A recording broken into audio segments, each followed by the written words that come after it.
really don't want to spend an eternity on this.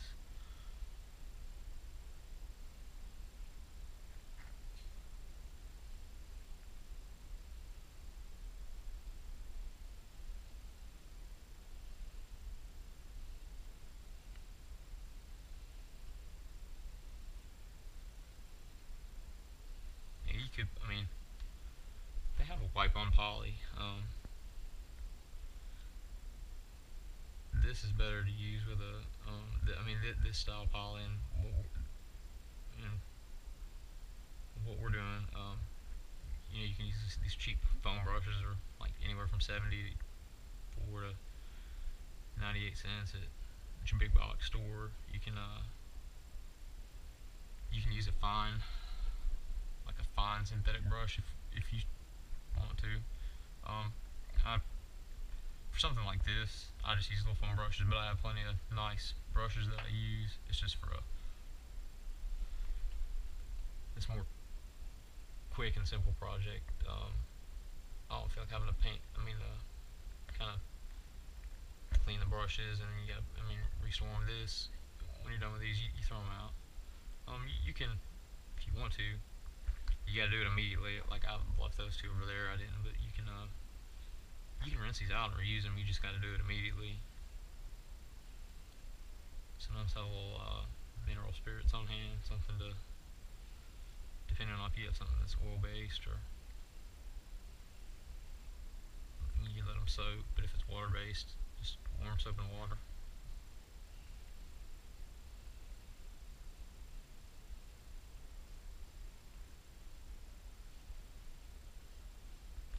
Some of these grains on the end grains are pretty deep, so I kind of push it in there.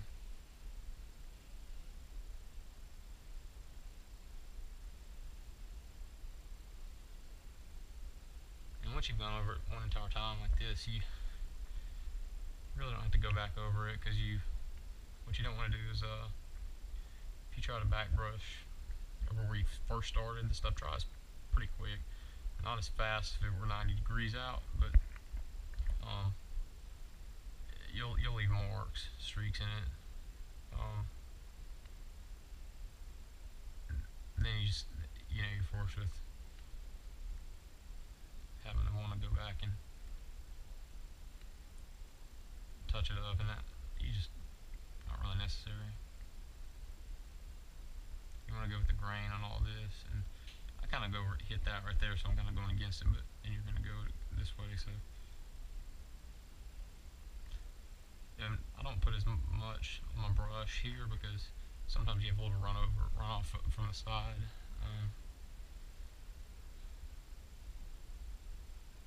Not always.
just, since we're doing the sides, you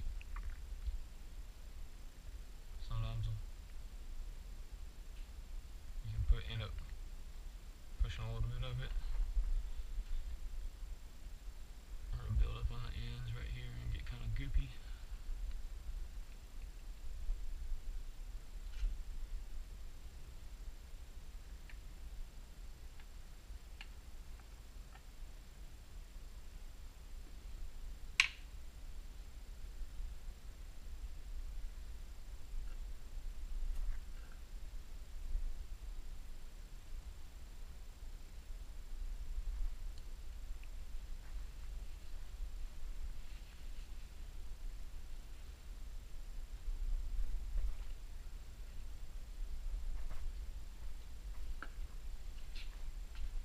And there you have it.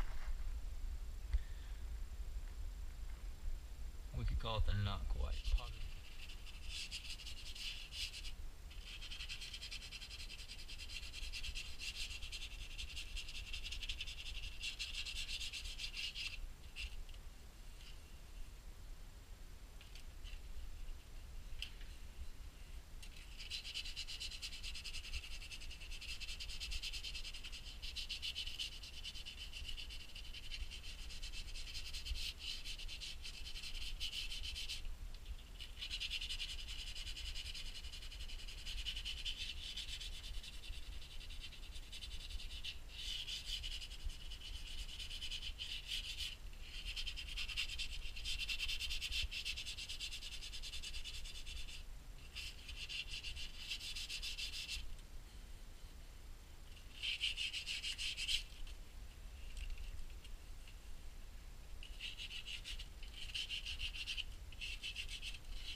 modified polyurethane, water-based Minwax clear satin.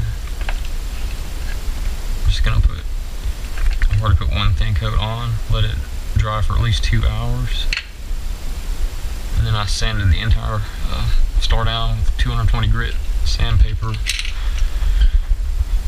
just to get any surface imperfections. Wipe it off with a damp cloth, and then I kind of went back over it with this dry cloth and make sure everything was picked up. And then we're going to go over it one more time with one more light coat of the clear satin. We'll be done. Temperature, humidity, all that stuff affects when you put this on. Of course, it's winter. It's probably 48 degrees outside right now. In the garage, it was around 68, but I've had the door open. But you just need to make sure you mix this poly. You don't shake it. You don't want to get the bubbles in there, so you just kind of start from the bottom. Make you work up anything that's been setting in the bottom. And it's kind of has a little bit of a pink tint to it. It's just the consistency of it. But if you pull it up a little bit, sometimes when it first settles, you'll see a little bit of white at the bottom if you pull it up. But it's not.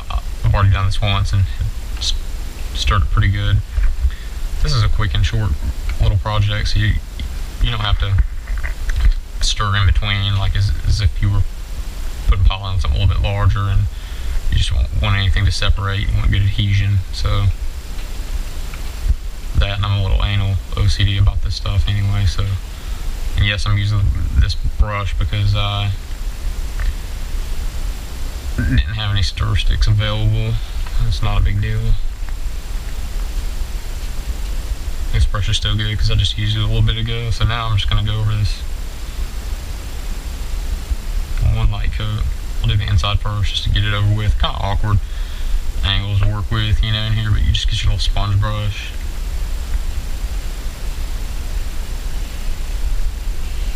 Just get every little crevice. And all you're really doing now is you're just trying to protect this.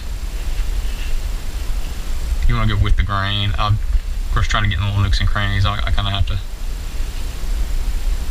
maybe move against it slightly, but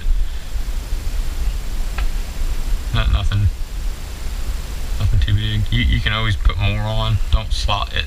With this, you don't slop it on, because what it'll do is gum up, and when it hards, those little streaks will leave lumps, and then you gotta either sand the entire thing down in those spots to get them out, or so when they tell you thin coats, it's not just to make you have to do this 100 times, but it's just to make your life easier with regards to having to redo something that you're working hard on, that you like, a little project, get a gift, or just I've made that mistake a few times, and let me tell you, you don't make it that often once you make it, because if all this time and effort, you don't want to have to go back and do it again.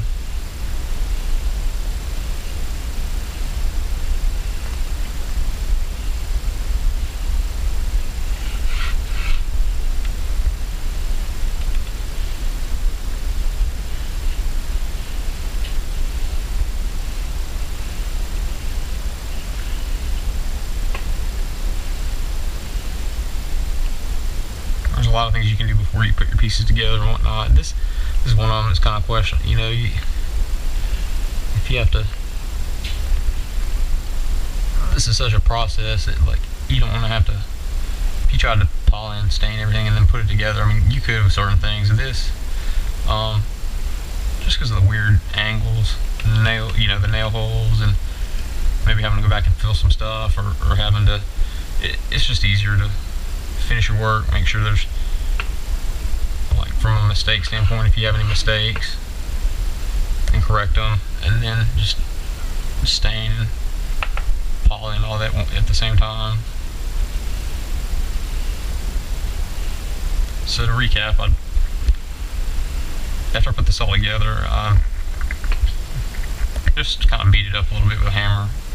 You don't have to do that. If you want, I mean, you can beat it up with a chain. Throw it on the ground a little bit if you're confident about your craftsmanship. After that, just kind of maybe sanded it down a little bit, make sure that there's no rough splinters, that kind of stuff. I'm just double checking that I've gone over everything here. And then after I did that, I did water-based stain. Did about 2 coats. I did a couple hours in between each one. Let it dry overnight for 8 hours before you do the poly, and here we are. We're doing the poly now. And this being just a satin is it's not gonna shine like a superstar or have a high gloss. But that, again, it depends on your project, your application, where you want to put it, and what you're trying to achieve out of it. This is a Pottery Barn, similar.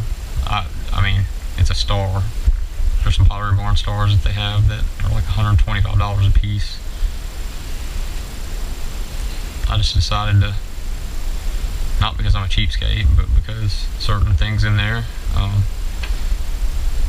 being a piece of wood that's $125 for a Star made out of probably cheaper wood than the pine that I made this out of at Home Depot. I figured, why not? And this looks just as good. You really, I mean, I could tell you this came from Pottery Barn, in my mind anyway. I'm sure there's Pottery Barn experts that would highly disagree, but I can tell you I paid $100 for this, and my response would be, really? Let's just say I'd keep it to myself. But hey, to each his own, you know. If you don't have tools to do this kind of stuff, this is why you pay $125 for a Star. Or you come to somebody like me and we work out a better price, and you get what you want, and I get to have some fun with my hobby, and kind of everybody wins. I'm just making sure I've gone over every. Because what you want to do is you want to make sure you get all the grains. You go with the grains. Make sure you don't have any clumps of it just laying around. The last thing you want to do at this point, you know, we're close to being done with this. You don't want to have to go back and do it again. I mean, I love doing this, but you know, if you want to do a few projects, I mean, you don't want to have to spend. You don't want to spend hours upon hours on the same thing. This is meant to be a simple little project. Especially when you have a 2-year-old, and time